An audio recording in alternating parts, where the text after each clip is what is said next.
Hello guys, আমি একটা real story নিয়ে চলে এসেছি। আমার সাথেই সেটা ঘটেছে আমার মামা বাড়িতে। তখন আমি 6-এ পড়ি, আর আমার মামা ঠাকুর বানায়, তো বিভিন্ন জায়গা থেকে ডাক আসতো ঠাকুর বানাতে চলে যেত। তো তখন আমার দিদা একা থাকতো, দিদা আর মামা থাকতো, মানে আমার মামা তখন বিয়ে হয়নি। তো আমাকে ডেকে নিত, আমি তখন শুতে যেতাম।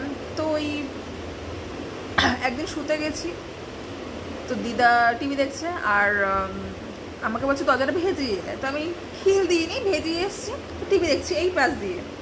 তো কিছুক্ষণ বাদে দরজাটা আস্তে করে আওয়াজ হলো, আমার কানটা সেটা এলো। কাঠের দরজা তো, পুরোনো দিনের দরজা, কিচ করে একটা আওয়াজ হলো, ওই রকম টাইপের শব্দটা এলো। তারপর বলে বিশ্বাস করবেন না যে আওয়াজটার সাথে সাথে তাকিয়েছি, দরজায় দেখি একজন এসে দাঁড়িয়ে আছে। সে আমাদের মামা বাড়িতে ভাড়া থাকে।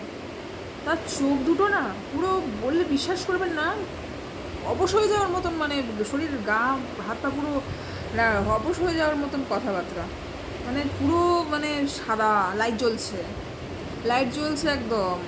তো ওইটা দেখে আমি আমার মধ্যে আমি আর নেই, মা গো মা, আমার মধ্যে আমি আর নেই। পুরো দেখে মানে আমি ওখানেই পুরো শরীর হাত পা পুরো ছেড়ে দিয়েছে।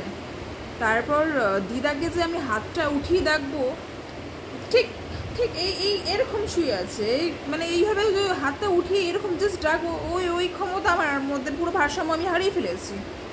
সেটা আর করতে পারছি না। কিছুক্ষণ পরে অনেক কষ্ট করে ঘাটটাকে এরকম করে সরিয়েছি, করার পরে তারপরে যে আবার তাকে আমি এইভাবে মানে দেখবো, সেইটাও আমার ভয় লাগছে। দেখতে পাচ্ছি না, সাহস পাচ্ছি না, কুলোচ্ছে না। তারপরে অনেক দাঁত মুখ খিচে পটাস করে এরকম করে ঘুরেছি। তারপরে দেখি সে আর নেই।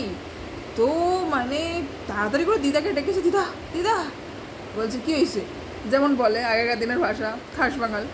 তো দিদাকে বলার পর সেটা আর বিশ্বাস করছে না। আর কি বলবো, আর যেমন টিভিতে দেখা সিরিয়ালে মা বাবা সন্তানের সাথে শেয়ার করে, সন্তান মা বাবার সাথে শেয়ার করে, বিশ্বাস করে না। যাই হোক, তো এই জিনিসগুলো বিশ্বাস না করলে তো কিছু বলার নেই। বা আমি আপনাদের কাছে বলছি, আপনারাও যদি বিশ্বাস না করেন তাহলে তো কিছু বলার নেই। তা আমি তো আর বানিয়ে বলবো না, আমার সাথে যেটা ঘটেছে সেটা বলেছি। বাট একটা কথা আছে, এটা ভূত কিনা আমি বলতে পারছি না, কেননা আমার মা বাড়িতে মনসা পুজো হয়, ওখানে ভূত থাকার অত চান্স নেই, কেননা ঘরের মধ্যে ঢুকেছে, মানে ঘরের মধ্যে ঠাকুরও আছে।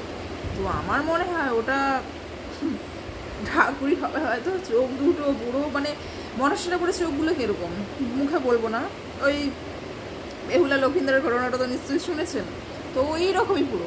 অনেকের মনে হবে আপনাদের হাস্যকর, হাসি বা যাই হোক উল্টাপাল্টা কমেন্ট, সে ভাবতে পারেন। কিন্তু আমাদের যারা, আমার মতন যারা ঘটনাটা পুরো ইমোশনালিভাবে গুরুত্ব দেবে, তারা লাইক করলে করবেন, না করলে না করবেন, এটা হচ্ছে আপনাদের ব্যাপার। বা যারা বিলিভ করলে করবেন, না করলে না করবেন, এটাই।